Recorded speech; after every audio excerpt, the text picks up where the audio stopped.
Maha News office మీద వచ్చి వాళ్ళ దగ్గర ఉన్నటువంటి రాడ్లతో అత్యంత క్రూరంగా, అత్యంత హేయంగా, అత్యంత నీచంగా ఈ విజువల్ చూడండి.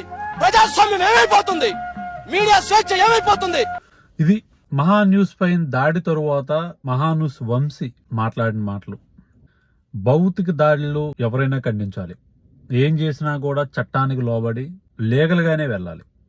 కానీ జర్నలిజం పేరిట, మీడియా ఛానల్ పేరిట ఈ బరి తెగింపు వార్తలేంటి?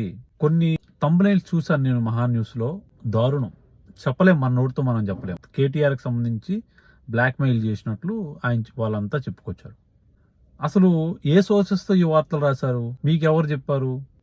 అంత బరి తెగింప, అంత నిస్సిగ్గుగా మేము ఏం రాసినా చెల్లుతుంది, ఎందుకంటే మేము జర్నలిస్టులమి, మాకు మీడియా ఛానల్స్ ఉన్నాయి, ప్రభుత్వాలే మా కింద నడుస్తున్నాయి, సీఎంలే మేము ఎలా చెప్తే అలా తోక ఊపుతారు అనే గర్వంతో ఒళ్ళు కొవ్వెక్కి ఇలాంటి వార్తలు రాస్తే కొందరు చట్టాన్ని చేతుల్లో తీసుకునే పరిస్థితి ఉంటుంది.